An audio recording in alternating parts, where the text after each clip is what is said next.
Dan kita punya akar di dalam masyarakat.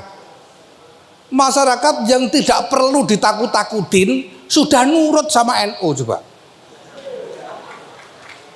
Tidak ditakut-takuti, tidak dibujuk-bujuk, tidak didumi supermi atau sembako. Iya. Sampean mau jadi pecundang selama-lamanya atau mau kuat?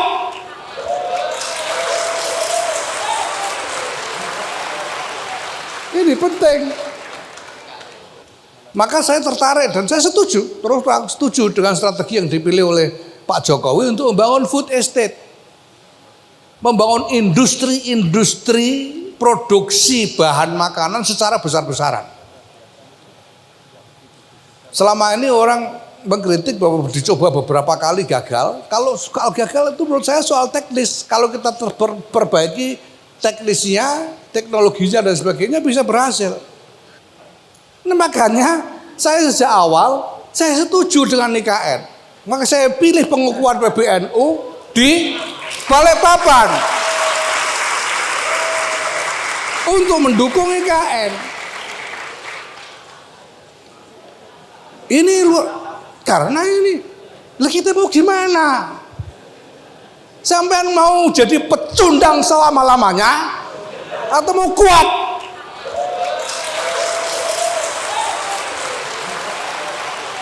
Ini penting.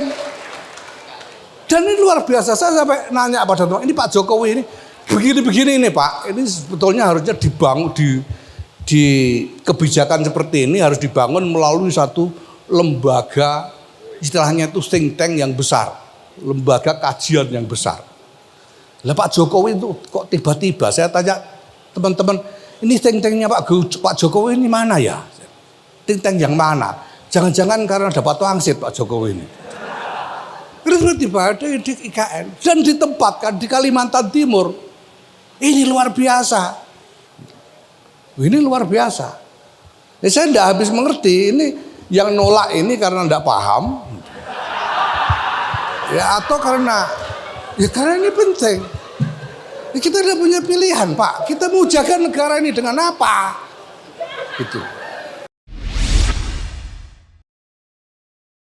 Negara Kesatuan Republik Indonesia ini didirikan dengan visi yang sesungguhnya menjadi jawaban dari semua kemelut dunia internasional itu. Tanggal 1 Juni 1945 itu BPUPKI sudah diskusi tentang dasar-dasar negara yang kemudian melahirkan UUD 45 dengan pembukaannya yang berbunyi bahwa sesungguhnya kemerdekaan ialah hak segala bangsa dan oleh sebab itu maka penjajahan di atas dunia harus dihapuskan karena tidak sesuai dengan peri kemanusiaan dan peri keadilan. Ini santri Lirboyo hafal enggak kira-kira? Ini penting ini. Ini visi penting. Ini penting sekali karena kalau tidak ada visi begini kita mau ngapain kita tidak tahu. Dan bahwa negara ini dijalankan untuk ikut serta melaksanakan ketertiban dunia yang didasarkan atas kemerdekaan, perdamaian abadi, dan keadilan sosial. Itu visinya. Visi sudah ada. Dan ini luar biasa ulama-ulama kita ini. Kiai-kiai kita sejak dulu. Bahwa kiai-kiai kita ini mengesahkan, melegitimasi keberadaan Republik Indonesia sebagai negara bangsa dan bukan negara Islam. Ini sama sekali bid'ah. Belum pernah ada sebelumnya. Ada negara lahir sebagai negara bangsa dan bukan negara Islam. Bukan yang pertama kali. Yang pertama kali Saudi itu ya Islam, negara Islam, diproklamirkan sebagai negara Islam walaupun tidak disebutnya itu Al-Mamlakah Al-Arabiyah As-Saudiyah, tapi ya sebetulnya negara Islam, Islam Wahabi itu ya toh? Negara Islam. Yang lain-lain Mesir, Republik Islam Mesir. Negara Islam. Tapi Indonesia negara kesatuan Republik Indonesia, negara bangsa, bukan negara Islam. Dan disahkan oleh kiai-kiai kita, bahkan oleh Hadratus Syekh, dinyatakan harus dibela dengan nyawa. Wajib fardu ain untuk jihad membela negara kesatuan Republik Indonesia yang bukan negara Islam. ini luar biasa. Dan visinya itu tadi. Nah, ini pertama visi, dan kedua kekuatan. Kita harus kuat. Kalau enggak kuat enggak bisa jadi pemain, jadi bal-balan kalau enggak kuat itu. Ya.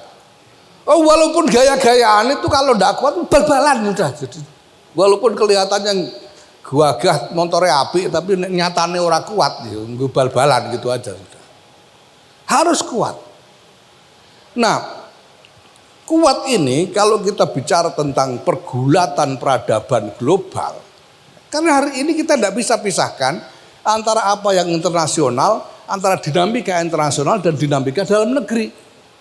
Dinamika domestik, tidak bisa kita pisahkan. Ini sudah nyambung, campur aduk, tidak karu-karuan.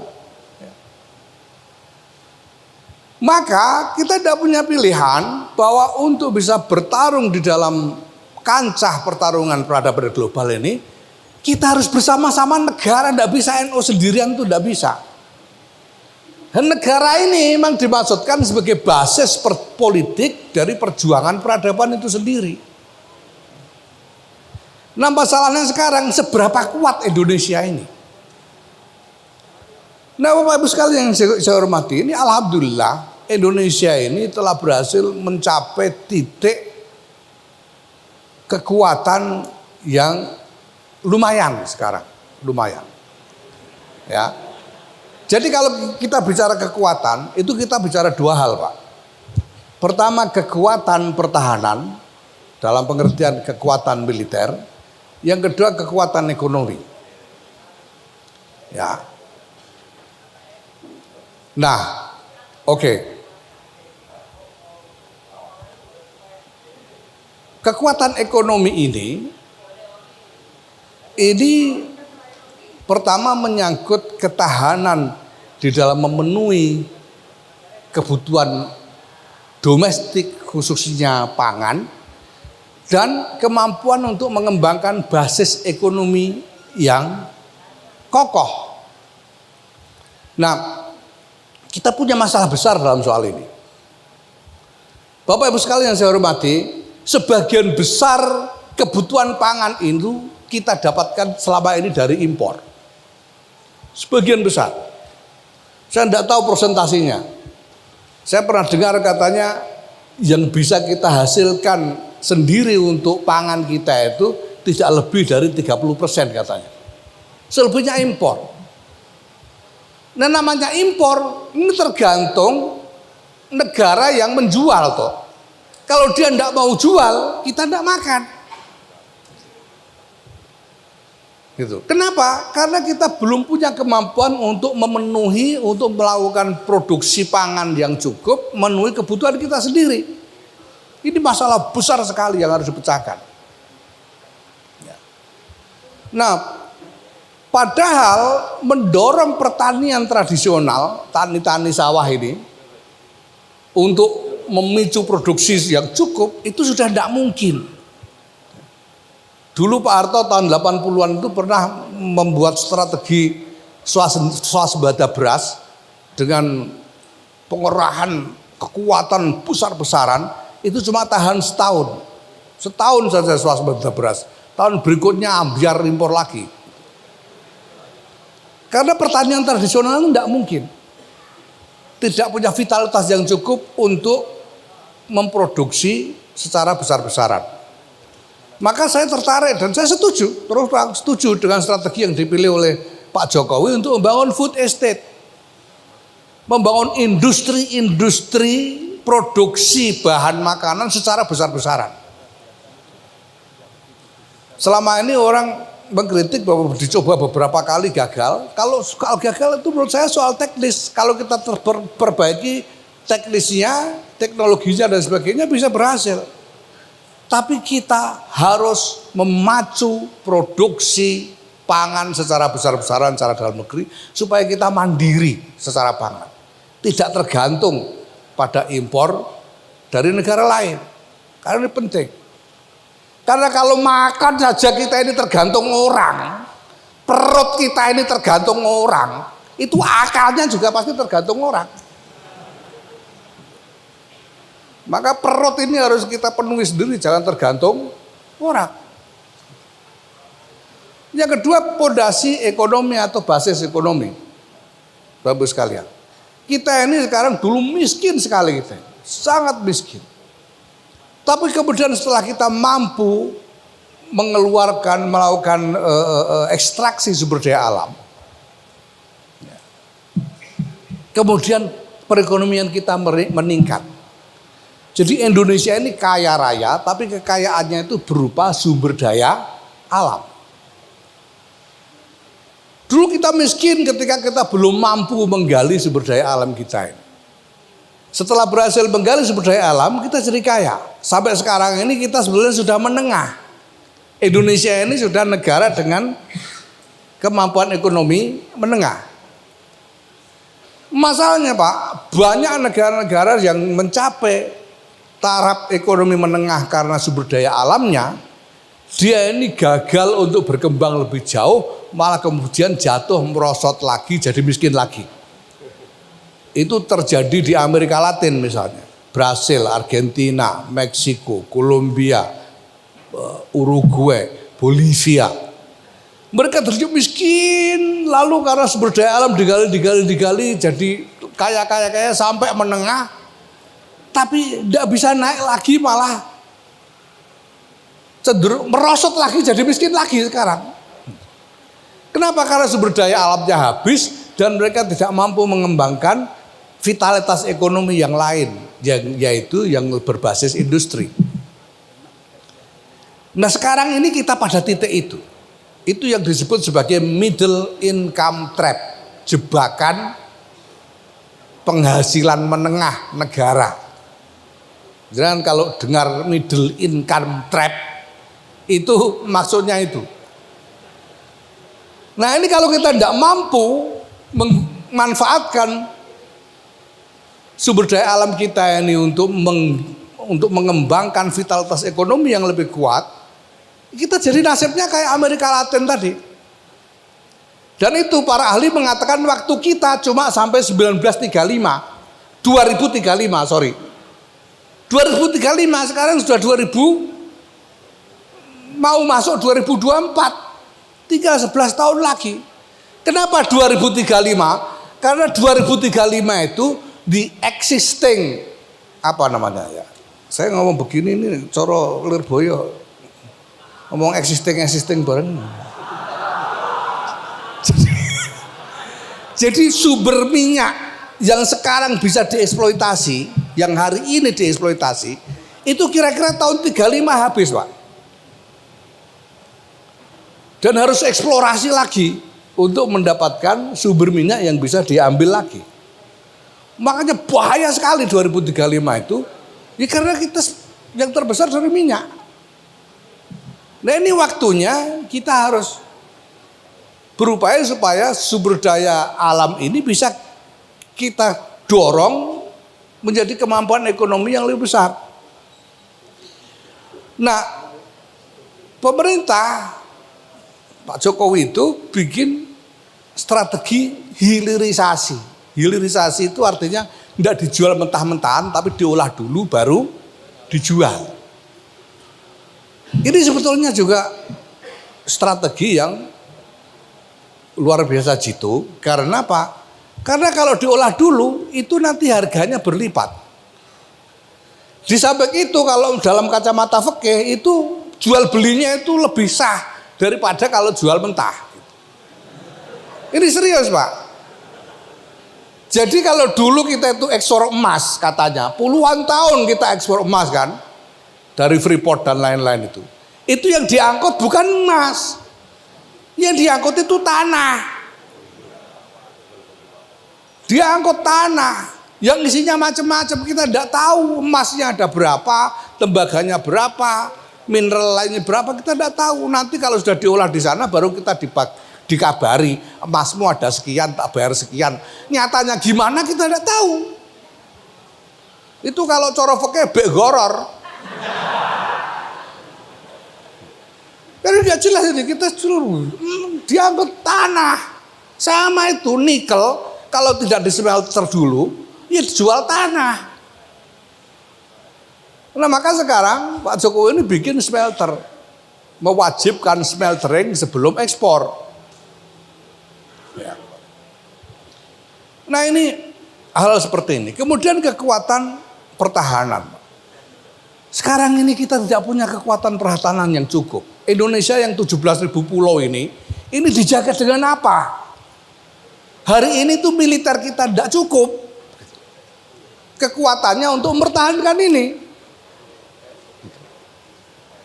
Nah geografi yang seperti ini, Indonesia ini luasnya sama dengan Eropa. Berpulau-pulau, 17.000 pulau Indonesia. Dengan geografi seperti ini tidak mungkin kita mengelola pertahanan kecuali dengan membangun sistem yang terpusat. Jadi harus ada sistem pertahanan yang terpusat itu mutlak, tidak bisa enggak. Semua negara-negara besar melakukan itu. Amerika melakukan itu. Inggris, Eropa melakukan itu. Rusia ada. Cina ada. Sistem pertahanan yang terpusat itu harus. Dan supaya kita punya sistem pertahanan terpusat, ini harus dibangun infrastruktur besar-besaran yang tidak boleh jauh-jauh dari ibu kota. Karena pengendalinya harus kepala negara. Makanya sekarang Pentagon itu tidak jauh dari Washington. Pusat pertahanan Amerika. Kita harus bikin kayak gitu. Ya, nah persoalannya kalau ibu kota di Jakarta, pusat pertahanan mau ditaruh di mana? Pusat sistem pertahanan terpusat ini loh, itu mau ditaruh di mana? Tidak ada tempat sudah.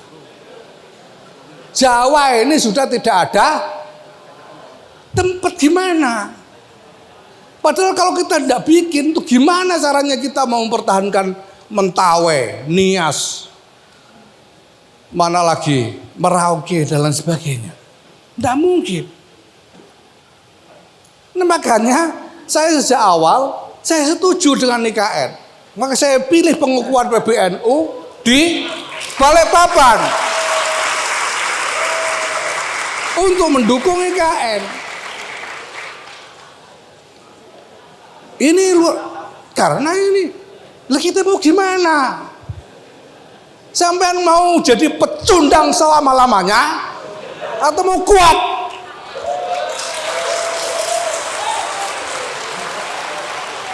Ini penting. Gitu. Dan ini luar biasa, saya sampai nanya pada teman, ini Pak Jokowi ini begini-begini ini Pak, ini sebetulnya harusnya dibangun di kebijakan seperti ini harus dibangun melalui satu lembaga, istilahnya itu think tank yang besar, lembaga kajian yang besar. Lah Pak Jokowi itu kok tiba-tiba saya tanya teman-teman, ini think tanknya Pak Jokowi ini mana ya? Think tank yang mana? Jangan-jangan karena dapat wangsit Pak Jokowi ini.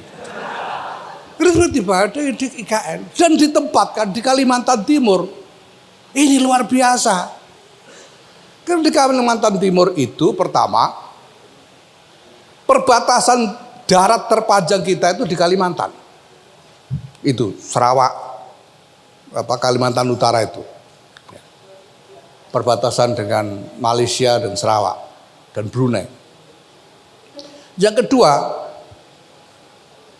kegiatan ekstraksi sumber daya alam yang terbesar itu ada di Kalimantan. Dan dipilih di Kalimantan Timur yang dekat dengan laut, sehingga ada akses kepada laut. Yang di situ nanti bisa dibangun pelabuhan ekonomi dan pelabuhan militer yang besar, lautnya dalam. Ini luar biasa. Saya tidak habis mengerti ini Yang nolak ini karena tidak paham, ya atau karena ini penting. Ya, kita tidak punya pilihan, Pak. Kita mau jaga negara ini dengan apa? Gitu. Nah ini perlu diperhatikan. Nah oke. Sekarang bagaimana kita menempatkan NU ini, Pak? Ini masyiatullah lagi, ini fadlun minallah lagi. Tidak ada negara yang di dalamnya ada gerakan sosial yang besar selain di Indonesia ini. Di tempat lain tidak ada. Cuma di Indonesia ini, saya melihat itu, Mesir tidak ada. Azhar itu tidak bisa jadi gerakan sosial. Di Yaman, lihat itu. Yaman. Nggak bisa keluar dari Tarim, nggak bisa. Syam dan lain-lain. Di Maghribi tidak ada. Di Amerika tidak ada, Pak. Tidak ada gerakan sosial yang besar seperti di Indonesia ini. Di Eropa juga tidak ada. Ini satu-satunya. Nah, yaitu apa? Gerakan sosialnya itu apa? Kok gak rumongso piye? Gerakan sosialnya itu ya Nahdlatul Ulama. Kita ini punya struktur yang paralel dengan struktur pemerintah. Pemerintah punya presiden, kita punya ketua umum PBNU.